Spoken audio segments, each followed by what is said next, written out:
Aleluia, glória a Deus, irmãos, boa noite, a graça e a paz do Senhor Jesus, amém.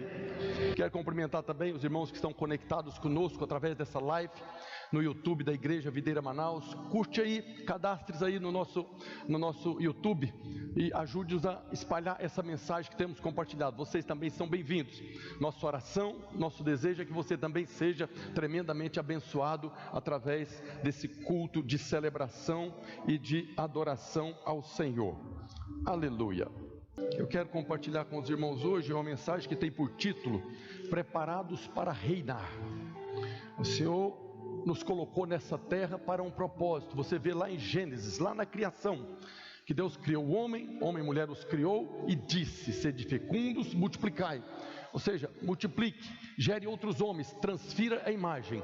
Mas ele falou: sujeitai e dominai sobre os peixes do mar, sobre as aves do céu, sobre a terra, sobre toda a terra. Então o homem foi criado para reinar aqui na terra, porque aqui na terra já estava Satanás com seus demônios. Então o homem foi criado, um dos propósitos pelo qual Deus criou o homem e colocou aqui na terra é para ele reinar. E nós sabemos que o pecado tirou o homem dessa posição. E eu quero compartilhar hoje exatamente porque Deus estabeleceu esse propósito na criação e não mudou o propósito. Os planos de Deus nunca são frustrados e Ele não muda. A mensagem de hoje é para colocar no seu coração: você foi criado para reinar, você foi salvo para reinar.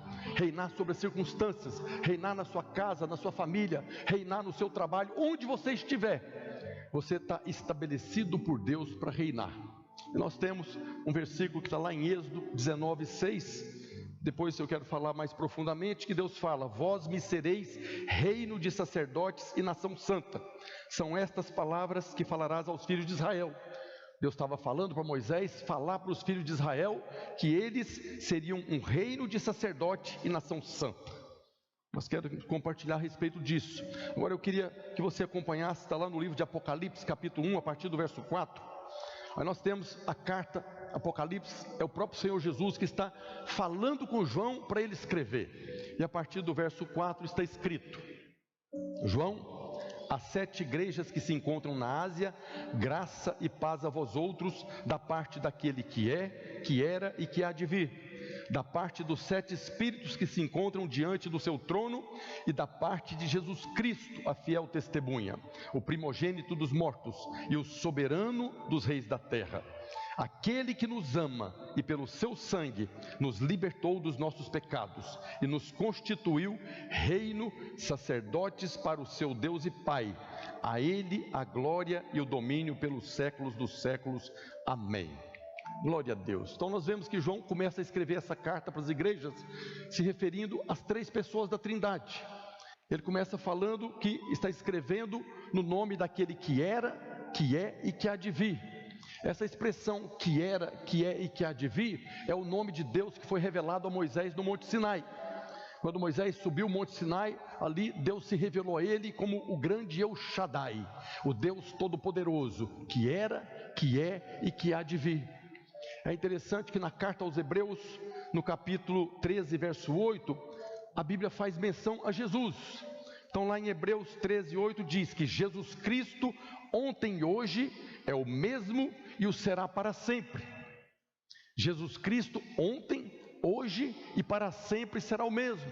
Então ele está fazendo uma referência aqui de Jesus, da mesma maneira que foi mencionado a respeito do Deus Todo-Poderoso no Monte Sinai, aquele que era, que é e que há de vir.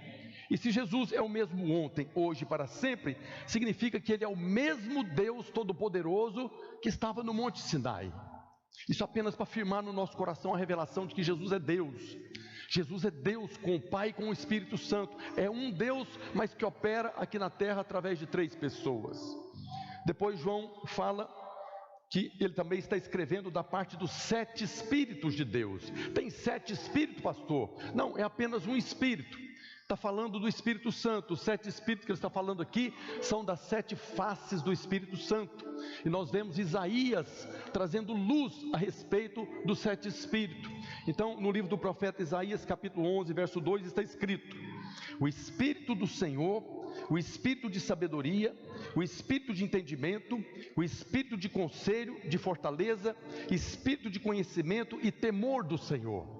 Isaías mostra para nós as 7 faces do Espírito Santo, que João está falando, que está escrevendo também a carta Apocalipse. E por fim, ele fala claramente de Jesus Cristo, a fiel testemunha, o primogênito dos mortos e o soberano dos reis da terra. Jesus é fiel e verdadeiro. Diga glória a Deus. O próprio livro de Apocalipse fala que Jesus é fiel e verdadeiro. Então João está escrevendo uma carta no nome do Deus Todo-Poderoso, no nome do Espírito Santo e também no nome de Jesus, testificando que essa carta é algo poderoso. É o último livro da Bíblia, que muitos irmãos não leem, muitos irmãos têm medo de ler. Há pastores que falam para os irmãos da igreja: não leia, isso é muito complicado, não mexe com isso não. Fica ali com o evangelho de João, que fala mais de amor. Mas é palavra de Deus, útil para ensino, correção, educação, repreensão, para nossa edificação. É a carta Apocalipse. Agora, ele menciona aqui que Jesus é a fiel testemunha, o primogênito dos mortos e soberano dos reis da terra. Aí a pergunta é: quem são esses reis que ele está se referindo aqui? De quem que ele está falando? Para quem que ele está falando? Esses reis dessa terra somos nós, é você. Você faz parte desses reis da terra, do qual Jesus é o soberano e está escrevendo agora para nós. Olha o que ele diz que ele nos ama e com o seu sangue nos libertou dos nossos pecados e nos constituiu reis.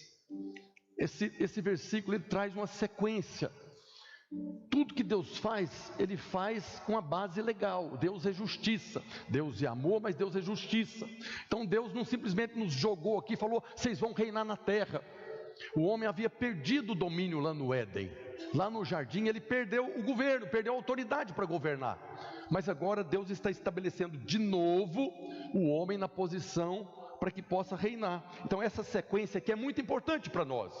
Ele nos ama, porque Ele nos amou de tal maneira, Ele derramou o seu sangue, e porque Ele derramou o seu sangue, aqueles que creem recebem novamente autoridade para reinar nessa terra. Hoje é dia de ceia. No final do culto nós vamos celebrar a ceia do Senhor. É o dia que nós compartilhamos do pão, que é o corpo, do cálice, que é o sangue. É esse sangue que Ele derramou, porque nos ama. E porque Ele nos ama, derramou seu sangue e nos constituiu reis nessa terra. Tem uma base legal para que nós possamos reinar nessa terra. Nós fomos constituídos reis e sacerdotes, conforme o texto de João falou. E Ele é o soberano que vai reinar aqui na terra através dos reis que Ele constituiu. Ele é o soberano dos reis dessa terra. Na verdade, o próprio Senhor Jesus está reinando hoje na terra através dos seus reis que foram estabelecidos aqui.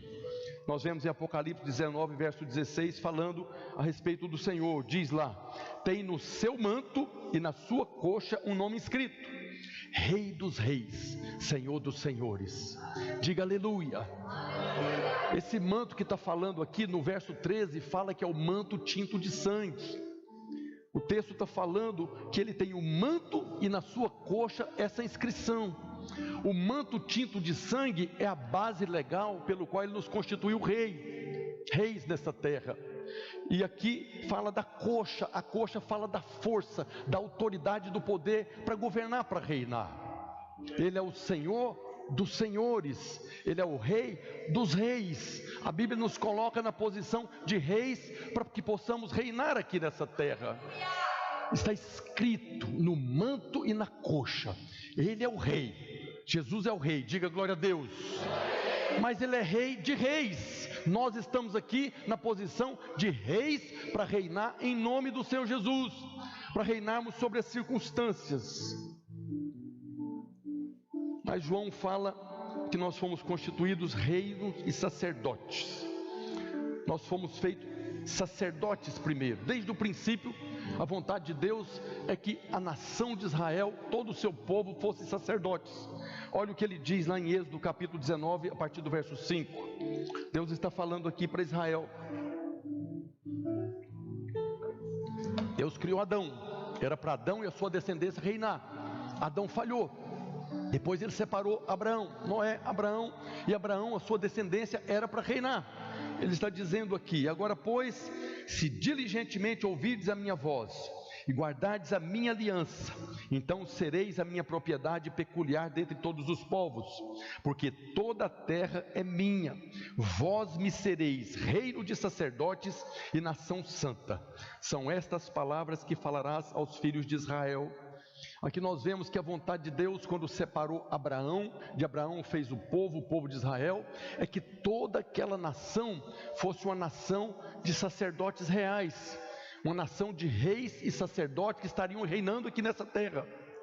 Mas nós vemos na Bíblia, quando Moisés subiu no Monte Sinai, que Deus entregou a lei, ali o povo se rebelou contra Deus. A Bíblia fala que Moisés ficou 40 dias lá em cima. Deus libertou o povo do Egito com mão poderosa, milagres extraordinários, coisa sobrenatural, tirou, colocou, abriu o mar vermelho, passou pelo mar vermelho, conduziu aquele povo murmurando, reclamando. Chegou ali no Monte Sinai, Moisés subiu, porque Deus chamou, e 40 dias o povo falou: esse Moisés nós não sabemos quem é, nem quando vai voltar. O que eles fizeram? Um bezerro de ouro e adorou outros deuses. 40 dias, tinha 400 anos escravo no Egito. Deus libertou, eles não puderam esperar 40 dias Moisés voltar para trazer a mensagem de Deus para eles. Eles falaram para Moisés: sobe lá, tudo que Deus te falar, nós obedeceremos. Eles pediram a lei. Deus não tinha lei para aquela nação. Deus tinha o projeto dele de estabelecer o tabernáculo, o templo, e Deus habitar no meio do povo. Mas eles falaram: tudo que Deus falar, nós vamos obedecer. Mas 40 dias eles desanimaram e fizeram um bezerro de ouro e adoraram outros deuses. Foi nesse momento que Deus, que tinha o projeto de ter uma nação de sacerdotes, mudou a história. Ali, quando Moisés desceu, separou a tribo de Levi. A tribo de Levi passou a ser agora a tribo sacerdotal. É a tribo que seria os representantes sacerdotais sobre toda a nação. Agora não mais a nação seria uma nação de sacerdotes, tinha uma tribo. Uma das 12 tribos se tornou sacerdotes de Deus para ministrar a toda a nação. E é interessante que naquele dia que eles rejeitaram o sacerdócio, morreram 3.000 pessoas. Quando Deus separou a tribo de Levi, aí tiveram aquela situação toda e 3.000 pessoas morreram. Êxodo 32, 28 diz: e fizeram os filhos de Levi, essa tribo que foi separada, segundo a palavra de Moisés, e caíram do povo naquele dia 3.000 homens. No dia que eles rejeitaram o sacerdócio de toda a nação, 3.000 homens morreram. Mas é interessante que no dia de Pentecostes, no dia que o Espírito Santo derramou sobre os homens, nós cantamos aqui, né? No dia que veio como línguas de fogo sobre ali os discípulos e foram cheios do Espírito Santo, naquele dia 3.000 pessoas nasceram de novo. Quando rejeitaram o sacerdócio, 3.000 morreram. Quando Deus levantou agora sacerdotes cheios do Espírito Santo na nova aliança, 3.000 pessoas nasceram de novo. Está escrito em Atos capítulo 2, 41. Então os que lhe aceitaram a palavra foram batizados, havendo um acréscimo naquele dia de quase 3.000 pessoas. Na dispensação da lei, quando rejeitaram o sacerdócio, houve morte. Mas na dispensação da graça, quando o Espírito Santo veio, houve novo nascimento. Foi estabelecida a igreja, começaram a nascer ali uma nova nação de sacerdotes reais. Aleluia! Nós fazemos parte dessa nação. Agora, quem que é o sacerdote? O sacerdote é aquele que pelo poder do Espírito Santo pega na mão de Deus, pega na mão do homem e faz a reconciliação. O sacerdote é aquele que se coloca na brecha diante de Deus para interceder pelos homens. O sacerdote tem uma função de reconciliação, e nós vemos a Bíblia dizendo que a igreja, que nós recebemos o ministério do quê? Da reconciliação. Nós, a igreja, recebemos, a igreja, não é pastor não, a igreja recebeu o ministério da reconciliação e a palavra da reconciliação. Por que nós recebemos o ministério da reconciliação? Porque fomos feitos sacerdotes do Deus Altíssimo. Porque nós fomos sacerdotes, então nós estamos habilitados agora a pegar na mão de Deus, a pegar na mão do homem e fazer a reconciliação. Esse é o ofício que Deus confiou para nós, a igreja. Nós vemos Paulo falando na segunda carta dele, capítulo 5, segunda carta de Paulo aos Coríntios, capítulo 5, a partir do verso 18. Paulo fala do ministério da reconciliação. Ele diz: ora, tudo provém de Deus, que nos reconciliou consigo mesmo, por meio de Cristo, e nos deu o ministério da reconciliação, a saber, que Deus estava em Cristo reconciliando consigo o mundo, não imputando aos homens as suas transgressões, e nos confiou a palavra da reconciliação, de sorte que somos embaixadores em nome de Cristo, como se Deus exortasse por nosso intermédio. Em nome de Cristo, pois, vos rogamos que reconcilieis com Deus. Nós temos o ministério da reconciliação. Nós fomos feitos uma nação de sacerdotes reais. Como sacerdotes, estamos aqui para fazer com que as pessoas sejam reconciliadas com Deus. A palavra está falando aqui que é como se Deus estivesse reconciliando por nosso intermédio, mas é exatamente isso que acontece quando nós pregamos as boas novas do Evangelho, quando nós convidamos pessoas para a reunião do culto, convidamos pessoas para a reunião da célula, quando nós falamos do amor de Deus, nós estamos sendo sacerdotes, que estamos conduzindo as pessoas a passar por essa reconciliação. O homem está separado de Deus, o pecado separou o homem de Deus, mas Jesus veio agora para fazer a reconciliação, e por nosso intermédio, Ele vem nesses 2000 anos, promovendo a reconciliação do homem caído. Nós é que somos esses sacerdotes, que estamos aqui para anunciar as boas novas, para falar para os homens do mundo do amor de Deus, da graça de Deus, que Jesus já perdoou todos os pecados. Nós somos esse povo que estamos aqui para desfrutar e falar do amor de Deus e da graça de Deus. Diga glória a Deus. Então o ministério do sacerdote é ir diante de Deus, e nós recebemos a autoridade para quebrar todo o poder do inimigo que está cegando o entendimento dos homens, para que eles recebam luz, revelação e sejam salvos. O sacerdote é aquele que fala aos homens da parte de Deus, mas é aquele também que está diante de Deus clamando por salvação e quebrando o poder das trevas. Tem um pastor que já é falecido, o pastor Kenneth Reagan. Eu li muitos livros dele, e ele conta num dos livros o testemunho da conversão do irmão dele. Durante 15 anos ele orava a Deus pela salvação do seu irmão, e ele conta no livro que a oração dele era sempre assim: Senhor, salva meu irmão, salva meu irmão. Durante 15 anos ele clamando: Senhor, salva meu irmão. Era um pastor muito conhecido, famoso. Mas um dia Deus falou para ele: você está orando errado. Eu já salvei seu irmão, eu já salvei todo homem. O que eu tinha que fazer eu já fiz. Seu irmão ainda não foi salvo, porque o Deus deste século está cegando o entendimento dele, para que não lhe resplandeça a luz do Evangelho da glória de Cristo. Aí ele entendeu, ele estava pedindo para o Senhor salvar, quando o Senhor já realizou a obra da cruz, já está consumado. Aí ele conta que ele mudou a oração dele. A partir daquele dia ele começou a quebrar o poder das trevas. Eu nunca esqueci, eu oro sempre dessa maneira: Senhor, eu rompo agora com todo o poder das trevas que está cegando o entendimento do meu irmão. Eu ordeno que caia por terra todo o demônio que está com as escamas cegando o meu irmão. E ele diz que no primeiro domingo, depois que ele começou a orar da maneira correta, ele estava lá no culto, quando ele olhou o irmão dele ajoelhado chorando. Estava lá, depois de 15 anos, o irmão dele estava lá, nasceu de novo. Ele estava na posição de sacerdote, diante de Deus, clamando por salvação.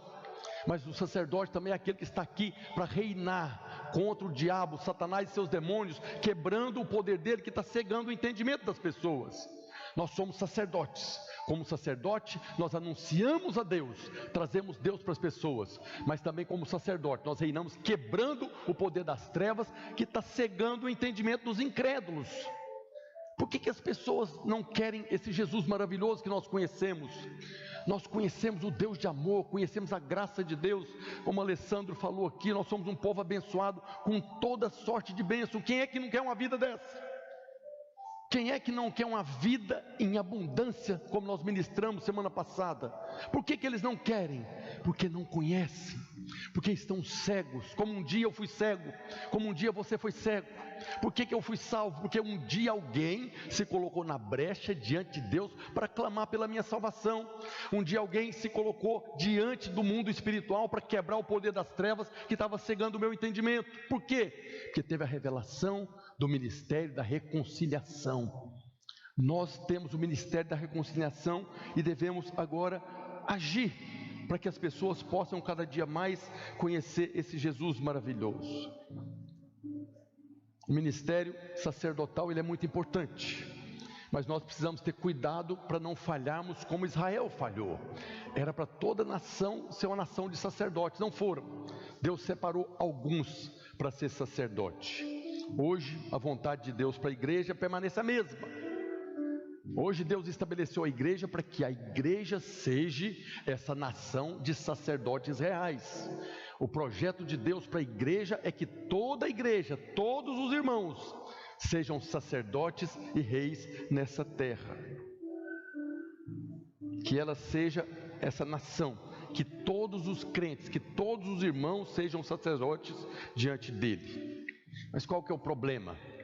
Nem todo crente crê nessa verdade ou conhece essa verdade.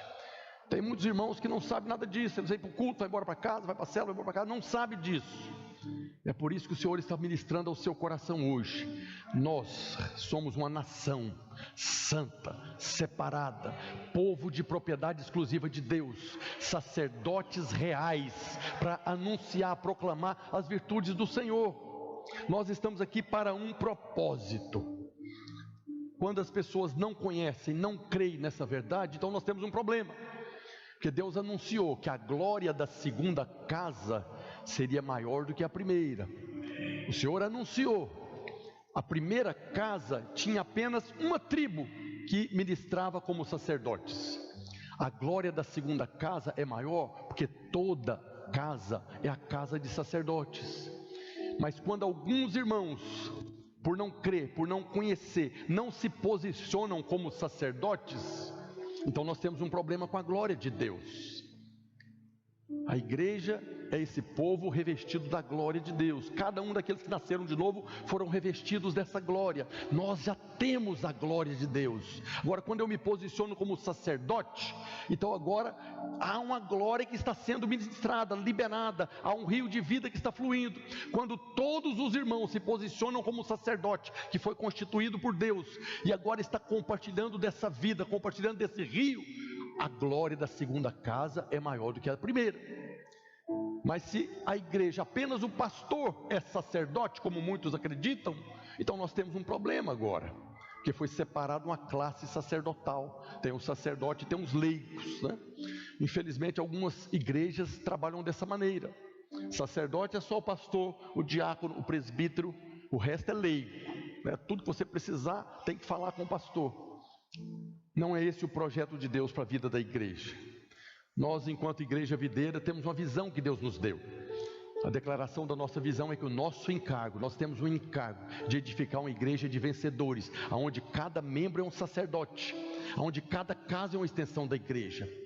Essa é a visão que Deus nos deu e nós cremos nessa verdade, porque é assim que a palavra nos ensina. Nós cremos que essa é a vontade de Deus, que cada irmão, cada membro, cada filho de Deus exerça o ministério da reconciliação. Por quê? Porque nós temos a palavra da reconciliação.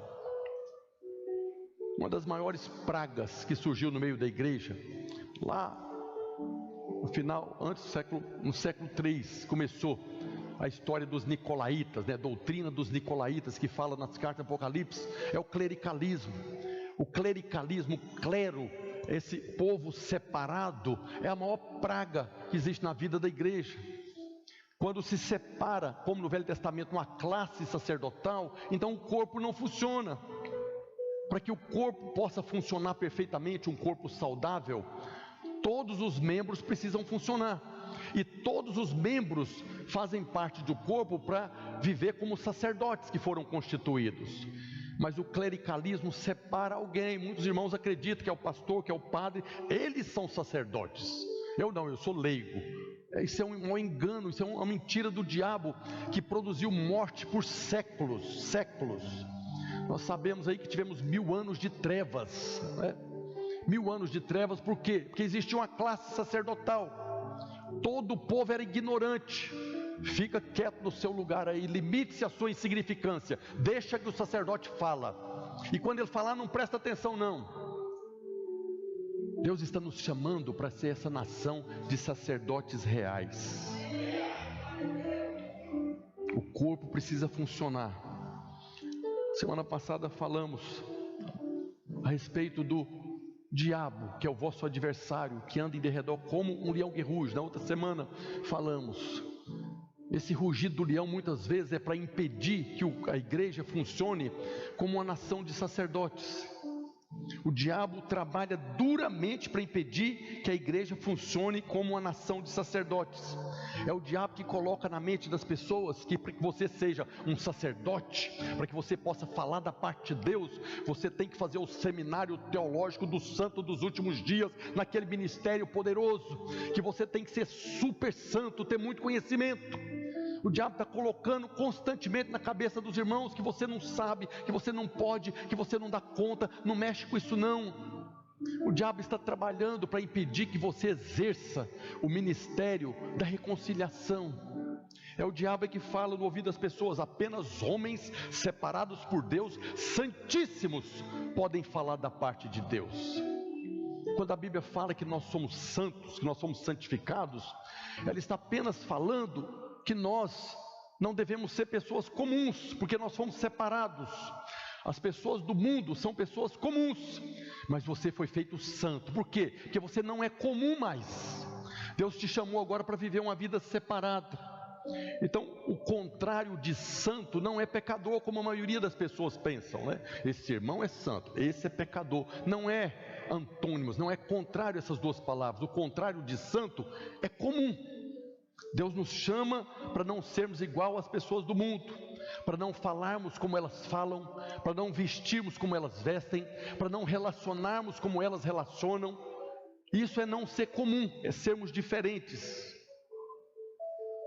Deus nos chama como santos, porque nós fomos feitos agora pessoas não mais comuns, somos incomuns para esse mundo.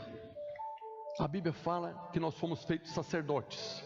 Mas quando João está escrevendo a carta ali no nome do Deus Todo-Poderoso, no nome do Espírito Santo, no nome de Jesus, ele fala também que nós fomos constituídos reis, sacerdócio real, sacerdotes e reis. E aí nós vemos Pedro falando a respeito disso, 1 Pedro 2,9, versículo muito conhecido: vós, porém, igreja, sois raça eleita, sacerdócio real, nação santa, povo de propriedade exclusiva de Deus, a fim de proclamardes as virtudes daquele que vos chamou das trevas para a sua maravilhosa luz. Pedro está falando agora a mesma coisa que Deus falou através de Moisés. Vós me sereis essa nação peculiar, povo de propriedade, nação de sacerdotes reais. Aquilo que Deus falou para Israel e eles falharam, agora Deus está falando através do apóstolo Pedro para nós. Nós somos essa nação santa, um povo diferente. Nós somos diferentes. Há pessoas que nos criticam porque nós somos diferentes, mas nós somos diferentes. Deus nos fez diferente, você não é igual mais. O velho homem morreu, nasceu de novo. Não, isso não é politicamente correto. O politicamente correto é ser igual, não pode falar diferente. Como não pode ser? Nós temos uma outra natureza. Nós temos a natureza de Cristo, daquele que morreu lá na cruz, derramou seu sangue porque amou. A nossa natureza hoje é a natureza que clama por fome e sede de justiça, mas com misericórdia. Nós somos diferentes, não podemos viver como as pessoas do mundo, não podemos falar como as pessoas do mundo, nem o que eles falam. Nós não estamos aqui para falar o que eles falam, nós estamos aqui para falar outra coisa, nós temos uma outra mensagem. Nós não estamos aqui para vestir como eles vestem, não estamos aqui para relacionar na base do interesse como eles relacionam. Ontem nós assistimos novamente aquele vídeo, aquele filme, né? Paulo, apóstolo de Cristo, um negócio tremendo. Tremendo, aquele povo que o filme mostra ali, é um povo que viveu aquela experiência mesmo, e há momentos de tentação, de rebelar, vamos botar fogo nessa cidade aqui, vamos perseguir esse povo, mas Paulo era um homem que havia passado por toda a experiência, combatendo o combate, e ele tem uma frase só, que tem poder de mudar o mundo, é o amor. o amor, é pelo amor. Então nós estamos aqui para anunciar o amor. Nós não estamos aqui para falar o que eles querem ouvir. Nós estamos...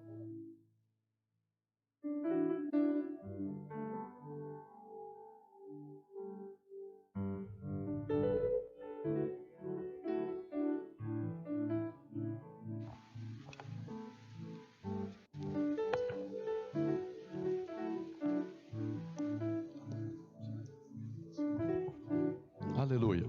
Então nós estamos aqui para falar a verdade é a palavra de Deus. Nós somos essa nação santa, esse povo de propriedade e esse sacerdócio real. Nós fomos feitos sacerdotes e fomos feitos também reis.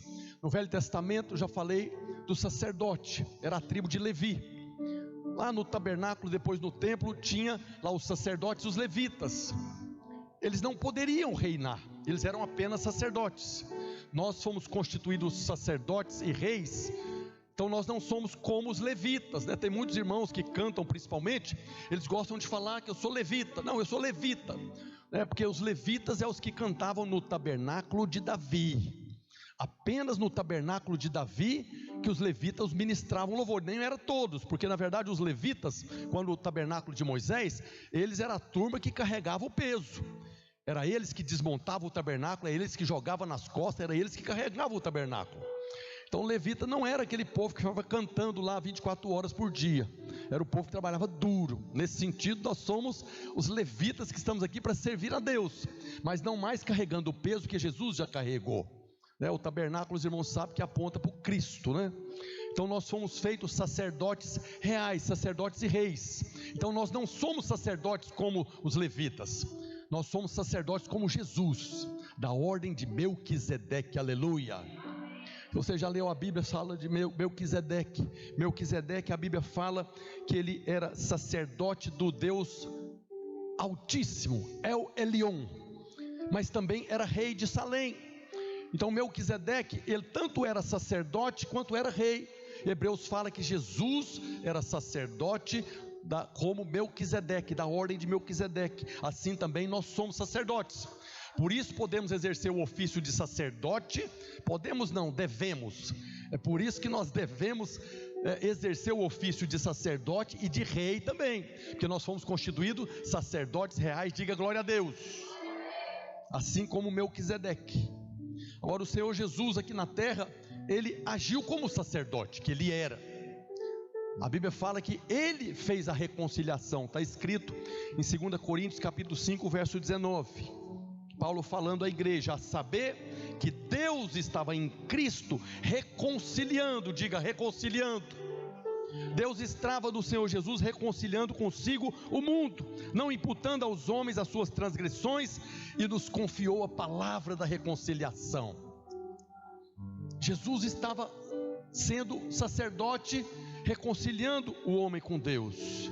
Mas Jesus também era rei, ele era descendente de Davi. Deus prometeu para Davi que o reino dele seria eterno, que um descendente de Davi viria e reinaria eternamente. Está escrito lá, 2 Samuel capítulo 7, verso 16: porém a tua casa e o teu reino serão firmados para sempre, diante de ti teu trono será estabelecido para sempre.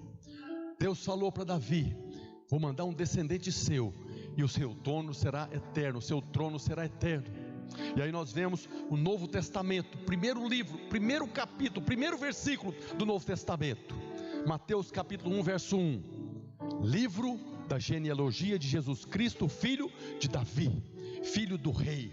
Se ele é filho do rei, ele tem base legal para reinar agora, e ele assumiu esse reino eterno e reinará eternamente. Apesar de ser rei, o Senhor vivia aqui na terra de maneira comum, como uma pessoa normal, mas todas as pessoas que se aproximavam dele, via que havia uma realeza nele, via que havia algo especial nele. As pessoas falavam, ele não fala como os escribas e os fariseus, ele fala como alguém que tem autoridade. Quem tem autoridade está fazendo o quê? Reinando. Jesus estava reinando aqui na terra. O Senhor Jesus foi o primeiro dessa nação de sacerdotes reais. Ele foi o primogênito. dos mortos que João fala na carta Apocalipse. Ele é o primogênito dos mortos. Ele foi o primeiro que morreu e ressuscitou. É a nossa experiência. Todos nós morremos com Ele no batismo e ressuscitamos com Ele. Jesus é o primeiro, o primogênito dessa nação de sacerdotes reais. Ele é o primeiro dessa nova raça. E todos nós somos frutos dessa reconciliação que Ele realizou através da obra da cruz. Nós, a igreja do Senhor, os filhos de Deus, os sacerdotes, os reis, precisamos e podemos e devemos viver intensamente a vida em abundância que o Senhor trouxe para nós. A nós foi confiado esse ministério para nós vivermos como Jesus. Jesus teve muitos desafios aqui na terra, mas Ele reinou sobre todos eles. Reinou sobre os peixes na pesca milagrosa, reinou na multiplicação dos pães, reinou sobre as enfermidades, reinou sobre a morte, ressuscitando os mortos. Nós somos chamados para a vida, para compartilharmos dessa vida em abundância, não apenas para desfrutarmos da vida em abundância, mas para compartilharmos dessa vida em abundância. Minha oração é que isso entre no seu coração hoje de uma maneira que você compreenda. Você foi feito um ministro, sacerdote da reconciliação. Não, pastor, eu já fui reconciliado. Foi mesmo. Agora você tem um ministério para levar para as pessoas que não foram reconciliadas ainda, que estão afastadas de Deus. Nós precisamos viver essa vida intensa, essa abundância que Deus nos concedeu como sacerdotes reais. Diga aleluia. Foi isso que o Senhor fez por nós. Então, como reis, nós fomos chamados para reinar. Jesus falou: toda a autoridade me foi dada no céu, na terra e debaixo da terra, e eis aí vos dou autoridade. Ele nos deu a autoridade dele para quê? Para reinarmos aqui na terra. E nós vemos Paulo falando também na carta aos Romanos, capítulo 5, verso 17: se pela ofensa de um, Adão, e por meio de um só Adão reinou a morte, muito mais os que recebem a abundância da graça e o dom da justiça reinarão em vida por meio de um só, a saber, Jesus Cristo. Às vezes você fica pensando: como é que eu posso reinar em vida? Quem sou eu, né?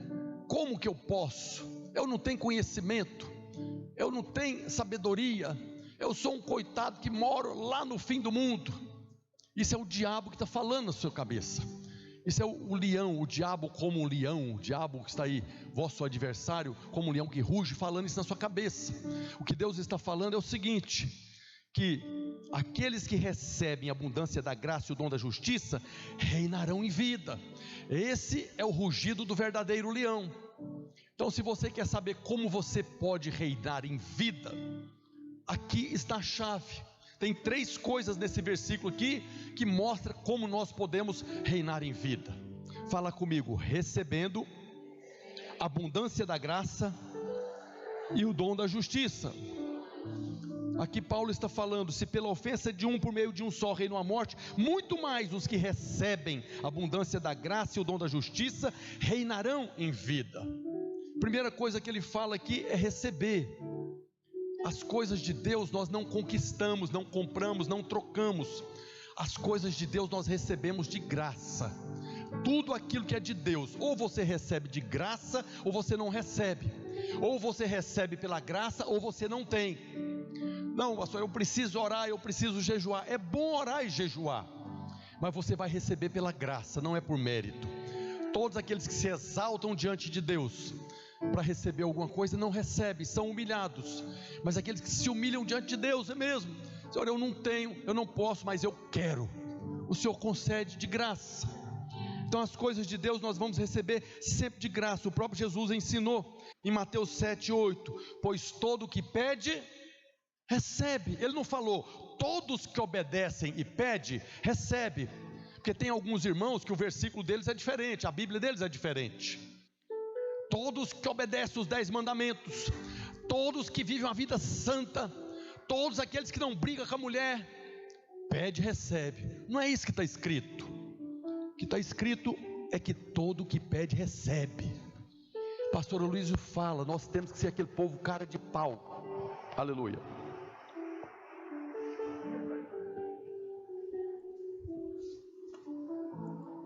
Obrigado, Oswaldir.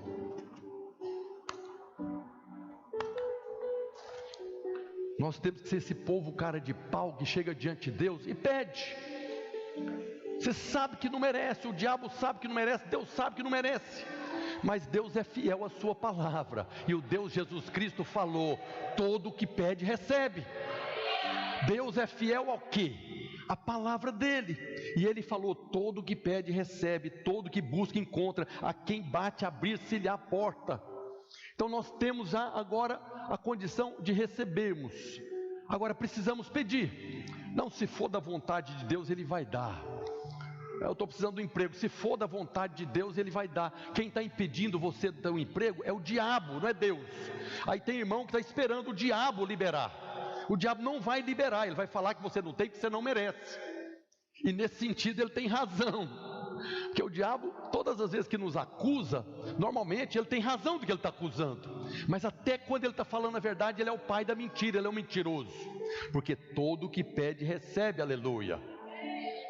Quem vive debaixo de acusação, de culpa, das opressões, das mentiras do diabo, não tem ousadia para pedir. Irmão, você está desempregado, você já orou por o senhor? Não, pastor, eu perdi o emprego, foi culpa minha mesmo. Eu vacilei lá, perdi o emprego. Então assim, Deus já me deu aquele emprego, agora eu perdi ele, né? Eu estou sem coragem. Quem é que está fazendo isso com você? É Deus, é o Espírito Santo que está convencendo que você é um miserável? O Espírito Santo está te convencendo da justiça. Você já foi feito justiça de Deus. Nós precisamos ter essa santa cara de pau para pedir para Deus. Para Deus, não é para o pastor, não é para o patrão, não é para o pai, pedir para Deus. Você pedir para o patrão, para o pastor, para o padre, às vezes você vai receber um grande não. Mas para Deus não tem, porque Ele falou: todo que pede recebe. Diga aleluia. É porque as pessoas às vezes querem viver na igreja do mesmo jeito do mundo. No mundo prevalece o merecimento. No mundo tem que fazer por merecer. E é assim mesmo que tem que ser. Que gente preguiçosa, o que Paulo falou do preguiçoso? Quem não trabalhar também não come, porque no mundo é assim. O relacionamento, aquelas pessoas que querem estabelecer que todo mundo tem direito igual no mundo, é aquela ideologia maligna que está aí, tentando destruir a sociedade e calar a igreja. No mundo precisamos trabalhar, precisamos do esforço, precisamos conquistar, mas diante de Deus não. As coisas do céu nós recebemos apenas porque pedimos. Quando se trata do nosso relacionamento com Deus, nós vamos sempre receber de graça pela graça. E somente dessa maneira nós podemos reinar em vida. Por isso que Paulo fala: quem recebe, para que você possa reinar em vida, você precisa ter a revelação que para com Deus é de graça. Você recebe de graça para quê? Para cumprir o propósito pelo qual Ele estabeleceu você. Te concedeu o ministério da reconciliação, palavra da reconciliação. Eu preciso de porta aberta para pregar o Evangelho. Não era isso que Paulo falava? Pedia para os irmãos: ore para que Deus nos dê ocasião de pregar o Evangelho. Paulo era um ministro, um sacerdote, mas ele precisava de porta aberta. Então nós oramos agora para que o diabo caia e as portas se abram, para que a gente possa pregar o Evangelho.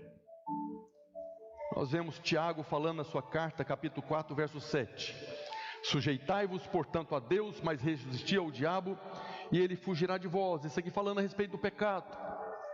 No dia da tentação do pecado, do ato pecaminoso, se nós clamarmos para Deus, pedirmos, Ele nos dá o livramento. Agora tem muitos irmãos que para resistir ao diabo tem que lutar com ele, tem que brigar com o diabo. O que o versículo que fala, né? Tiago fala: resistir ao diabo, né?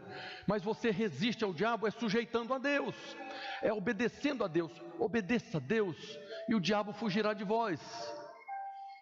Aí na cabeça de muitos irmãos, obedecer a Deus é os 10 mandamentos: não roubarás, não matarás, não adulterarás. Na cabeça dos irmãos está calcificado a história do pecado que foi resolvido na cruz. A ceia que nós vamos celebrar hoje é a vitória da cruz sobre o pecado, porque o pecado não terá domínio sobre vós, porque não está mais debaixo da lei, e sim da graça. Esquece o pecado, tira o pecado da sua cabeça. Você está debaixo da graça, pede e recebe, pede e recebe. É a primeira condição para nós podermos reinar em vida. Nós resistimos à tentação do diabo é descansando na vitória do Senhor Jesus. A vitória dele nos alcançou. Nós já fomos alcançados, reconciliados. Não temos que brigar com o diabo mais. A primeira coisa, para reinarmos em vida é a revelação de que de Deus nós recebemos, precisamos receber. A segunda coisa que fala Paulo é a abundância da graça, é a segunda condição, mas não é pouca graça, é muita graça, é a graça que excede o entendimento. Onde abundou o pecado, não tem uma verdade mais violenta do que essa. Aonde abundou o pecado, superabundou a graça. Primeira coisa, recebemos. A segunda é vivermos na abundância da graça. É a vida em abundância que nós falamos semana passada. Se você crê no Evangelho, se você crê no Senhor Jesus, já está à sua disposição abundante graça, para que você possa pedir e receber da parte de Deus. A graça, como nós já sabemos, é o favor imerecido. A graça não é para quem merece é lei. Se você merece alguma coisa é porque você cumpriu alguns requisitos, esse é o princípio da lei. A graça é você receber sem merecer. Aquele que tem a revelação de que você não merece nada, então você está habilitado agora a desfrutar da abundante graça. Se fosse um prêmio você receber a graça, então não era mais graça.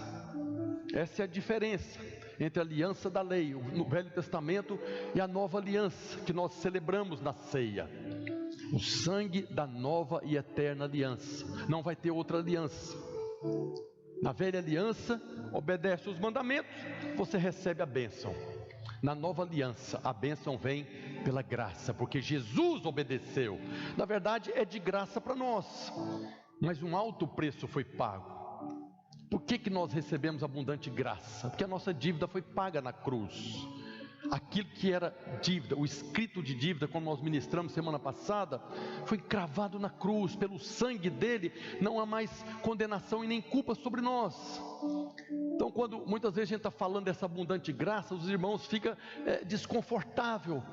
Mas quando nós nos apropriamos, desfrutamos, pedimos, confiando nessa abundante graça, nós estamos fazendo com que a obra da cruz não seja vã na nossa vida, porque foi por causa da obra da cruz que a abundante graça nos foi concedida. Quanto mais cara de pau você for diante de Deus, mais o nome do Senhor está sendo glorificado, mais a obra da cruz está sendo glorificada. Rejeita as acusações do diabo, rejeita as palavras daqueles que andam na lei até hoje.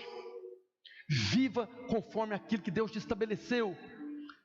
Recebe a abundância da graça, para que você possa reinar em vida. O Senhor Jesus obedeceu perfeitamente todos os mandamentos, todas as ordenanças, todos os juízos. Ele cumpriu um por um. E é por isso que a nós foi concedido abundante graça. Diga glória a Deus. Um exemplo que nós temos na Bíblia de alguém que não merecia e recebeu é o filho pródigo. Todo mundo conhece a história do filho pródigo. Um cidadão inconveniente que chegou um dia para o pai vivo e falou: eu quero a minha herança. Alguém que está com o pai vivo tem direito à herança? Ele merece a herança? Herança não é aquele negócio que nós recebemos quando o pai morre? Mas esse cidadão chegou e pediu para o pai, e esse pai representa Deus. O que esse pai fez? Deu a parte da herança que ele pediu. Não merecia nada, pelo contrário, que era um mau elemento, que a gente sabe que ele gastou tudo lá, dissolutamente. Mas ele chegou e fez como Jesus falou: pede, recebe. Ele chegou para o pai, pediu a herança, esse pai representa Deus, deu para ele.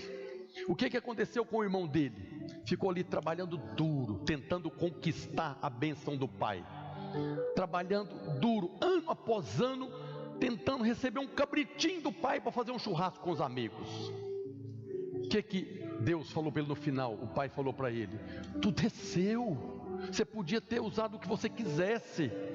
Mas ele estava tentando merecer. Tem muito irmão vivendo como o irmão do filho pródigo. Tem muito irmão trabalhando duramente para poder receber uma bênção de Deus. No final você vai ouvir: tudo é seu, já te foi dado. Pela obra da cruz era seu, você só tinha que pedir e pegar. Todos nós temos a nossa opinião a respeito do miserável do filho pródigo. Sujeito desqualificado, não merecia, sim ou não? Merecia alguma coisa aquele mau elemento? Deus deu para ele, por que não pode dar para você? Eu tenho certeza que você não é como o filho pródigo, mas eu não tenho tanta certeza se você não é como o irmão do filho pródigo, que está tentando merecer alguma coisa. Nós devemos ter esse coração para desfrutar da abundante graça que nos foi concedida pela obra da cruz, amém? Para que possamos reinar em vida, precisamos receber e precisamos conhecer essa abundante graça que já está disponível para nós. Nós temos alguns versículos, Mateus 21, 22, e tudo quanto pedirdes em oração, crendo, recebereis. Depois João 14, 13, e tudo quanto pedirdes em meu nome, isso farei, a fim de que o Pai seja glorificado no Filho. Não tem condição nenhuma, tudo aqui é só pedir e crer, pedir e crer. Crer no quê? Crer no que Ele falou. Não, eu tenho que ter uma fé sobrenatural, uma fé aqui dentro que move para que eu possa receber. Não, você só tem que acreditar no que está escrito. Jesus falou, Jesus é Deus, é aquele que era, que é e que há de vir. Ele falou, tudo quanto pedirdes em oração, crendo, recebereis. A nossa fé é no que está escrito. Você leu, você botou seu coração nisso, pede e você vai ver. Muita gente gosta de Malaquias 3, né? Faz prova de mim no dízimo, né? Não, faz prova aqui, lê isso aqui e pede, faz prova de Deus. O Senhor é fiel e verdadeiro, fiel é o Senhor ao que Ele falou, só isso. A fidelidade de Deus é aquilo que está escrito. Aí nós vemos também lá em João 15, 16, aqui está falando do ministério da reconciliação também. Não foste vós que me escolhestes a mim, pelo contrário, eu escolhi a vocês. Não é porque vocês eram bons, pelo contrário, né? Eu escolhi exatamente porque vocês eram o último, vocês eram os piores, né? Eu escolhi vocês, foi eu que escolhi vocês e enviei vocês, vos designei para que vades e deis fruto, e o vosso fruto permaneça. É muito claro aqui, foi eu que escolhi você, eu fiz a reconciliação com o Pai, e agora eu estou te enviando com o ministério e a palavra da reconciliação. E aí ele continua, e tudo quanto pedirdes ao meu Pai em meu nome, Ele vos conceda. Para que você cumpra o ministério, tudo que você pedir, Ele vai te dar.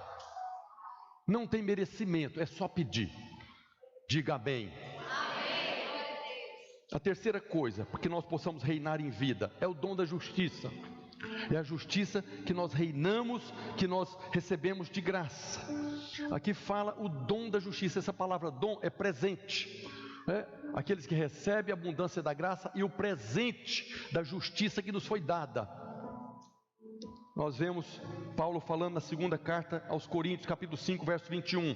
Aquele que não conheceu o pecado, falando de Jesus, Ele o fez pecado por nós, para que nele fôssemos feito justiça de Deus. Aquele que não conheceu o pecado, Jesus Cristo, Ele, aqui é Deus Pai. O Pai o fez pecado por nós. Jesus se fez pecado para que nele fôssemos feitos justiça de Deus. Então essa justiça nos foi dada de graça, de presente. Você foi justificado de graça por causa da obra da cruz. Mais uma vez eu falo, um alto preço foi pago.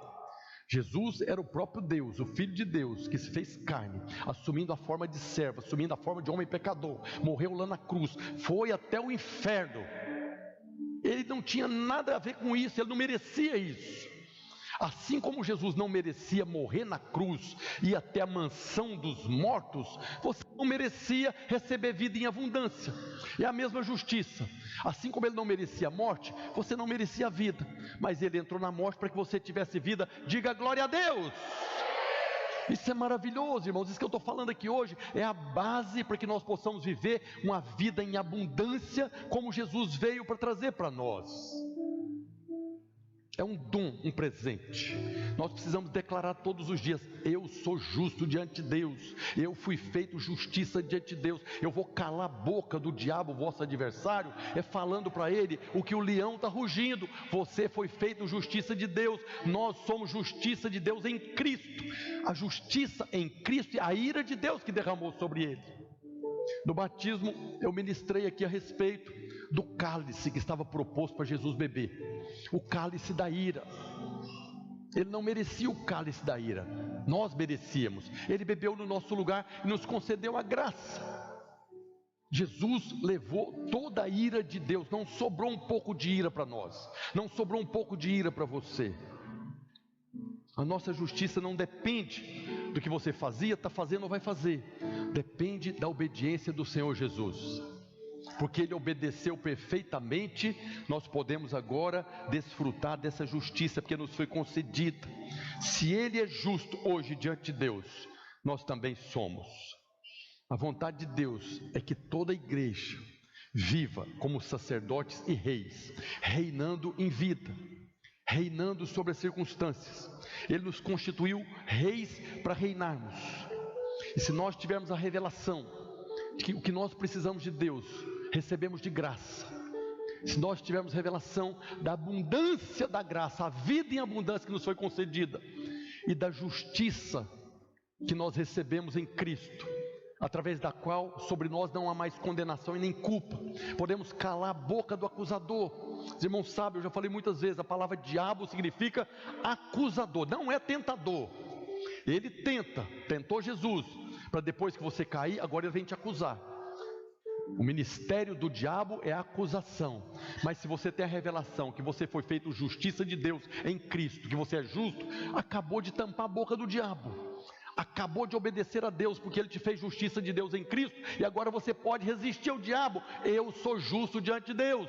Fala comigo: eu sou justo, eu sou justo, eu sou justo.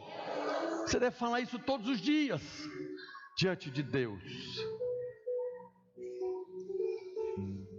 Nós estamos, da parte de Deus, prontos, preparados para reinar, para sermos sacerdotes do Deus El Elyon, o Deus Altíssimo, para sermos reis de Salém, reis de paz. Nós estamos aqui para proclamar paz, estamos aqui para sermos luz nesse mundo de trevas, estamos aqui para ser sal nesse mundo que está apodrecendo cada dia mais, reinando sobre as circunstâncias.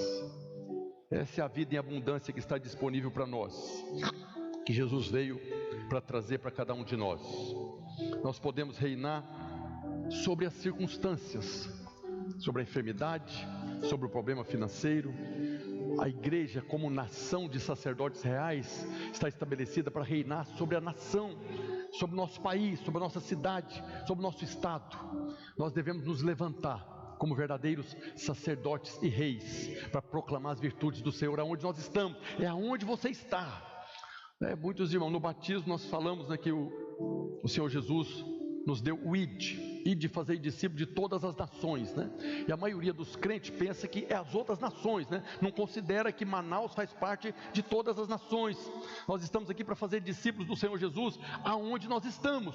Se tem um chamado para outro país, para outra nação, vá. Se não tem, você está chamado aqui para Manaus, no seu bairro, aonde você mora, aonde você trabalha, na sua família, para que você seja ali esse que ide fazer discípulos, batizando em nome do Pai, do Filho e do Espírito Santo. Você já tem autoridade para poder fazer isso. E vai falar comigo agora, fecha os seus olhos e fala comigo: eu fui feito justiça de Deus em Cristo, e sobre mim não há mais nenhuma condenação e nem culpa. Por isso eu estou habilitado a receber de graça do meu Deus, a desfrutar da abundância da graça e a reinar em vida por meio do meu Senhor Jesus Cristo. Aleluia! Essa é uma confissão que vai no final do esboço, para você levantar de manhã e falar: eu fui feito justiça de Deus em Cristo, sobre mim não há mais condenação nem culpa, por isso eu posso receber de graça do meu Deus, eu posso desfrutar da abundância da graça e reinar em vida. Diga aleluia! Nós vamos cantar um cântico enquanto os irmãos distribuem os elementos da ceia, e nós vamos selar essa palavra no seu coração, partilhando do pão e do cálice, para que o Senhor possa incendiar o seu coração, para que você viva como sacerdote real nessa cidade que o Senhor te plantou. Aleluia!